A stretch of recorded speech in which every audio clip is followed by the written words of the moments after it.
Have you ever had that moment where you realized that you had stopped trusting yourself? Not because of one big mistake, but somewhere over time, you started second guessing everything. You became hesitant and hyper aware and scared to follow your gut just in case it led to another mess. And inside, something shifted. You used to move with more conviction, but now every decision feels like a risk. And that's what losing self trust can feel like. Not a collapse, just a slow, quiet retreat from your own voice. So let that land for a second. Because most people don't notice when self trust erodes. They just start to hesitate more or overthink more, which we're all guilty of. But you start looking outside yourself for answers that you used to have access to within you. But here's something important to realize: losing trust in yourself doesn't mean that you've lost your intuition. It just means that you've stopped listening to yourself. And the beautiful thing is that you can always start again. So, what if right now you gave yourself permission to start listening to yourself again?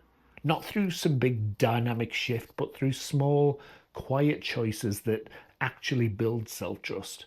Self trust isn't always built in these grand declarations. It's built often in the quiet moments, the tiny choices, the small promises that you keep to yourself, even when nobody's watching. And it's not about perfection. Oh gosh, it's so overrated. So let's ground this. Think of a time that your intuition spoke to you clearly. Maybe it said, this isn't right, or this person isn't who they say they are. And maybe you ignored it. Not because you didn't care, but because fear and logic or pressure got louder. That wasn't failure, that wasn't weakness, it was probably just survival. And you were just doing what felt safest at the time. And you don't need to punish yourself for that, you just need to learn from it and come back home to yourself again. So, how do you do that? Good question. Well, you start small, start noticing the tiny nudges that your intuition gives you every day. The quiet impulse moments to pause when you're rushing. The voice that says, that conversation drained me, or this isn't the right time. Maybe it's needing rest, maybe it's not choosing to explain yourself for once, or maybe it's recognizing that just because you can doesn't mean that you should. Those nudges aren't random, they're your clarity trying to make contact again. And every time you honor one of them, you reinforce your belief that your voice matters. And that's the moment where self trust stops being inconsistent and starts becoming action. Because when you ignore those nudges, you teach yourself that your voice doesn't matter. But when you can act on them, even in small ways, you create this new standard. One where your needs aren't optional, one where your gut gets the final say. When you stop asking, is this okay, and start deciding, this is enough. Here's one thing that most people don't always realize is that your intuition doesn't always bring peace. Sometimes it brings confrontation. Sometimes it brings discomfort, change, or even endings. But discomfort doesn't mean that it's wrong. Clarity isn't always cozy. It just means that you are seeing what you couldn't before.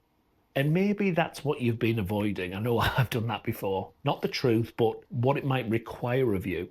So ask yourself, what is your gut trying to say that you've been too afraid to hear? Because here's the real shift. Rebuilding trust isn't about becoming perfect. It's about becoming loyal to you, even when you're unsure, even when you've made mistakes in the past. It's about saying, whatever happens, I've got my own back.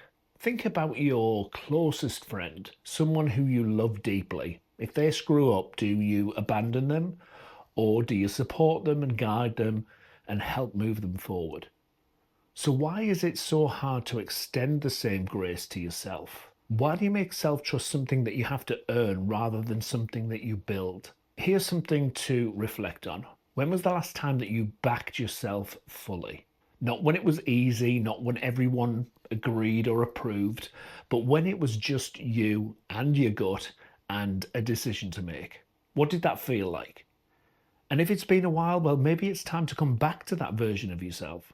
The one who knew, the one who didn't over-explain, The one who moved not because it was safe, but because it was aligned with what you wanted. You don't need to have all of the answers. You just need to make one small choice today that says, I trust me. One choice where you stop asking for permission, stop outsourcing clarity, and stop explaining your no. That's it. Start by noticing the moment you hesitate, the moment that you ask somebody else for permission. When the answer isn't clear inside you, interrupt that moment, take a breath, and choose as if you already trust yourself. Act like that person, because the only way to bring back self-trust is through action that reflects it, one decision at a time. You don't rebuild self-trust by waiting to feel ready. You rebuild it by showing up anyway, by doing the thing, making the call, setting the boundary, sending the email, not because you're sure, but because you're committed to leading yourself forward. And the more that you back yourself, the quieter doubt becomes.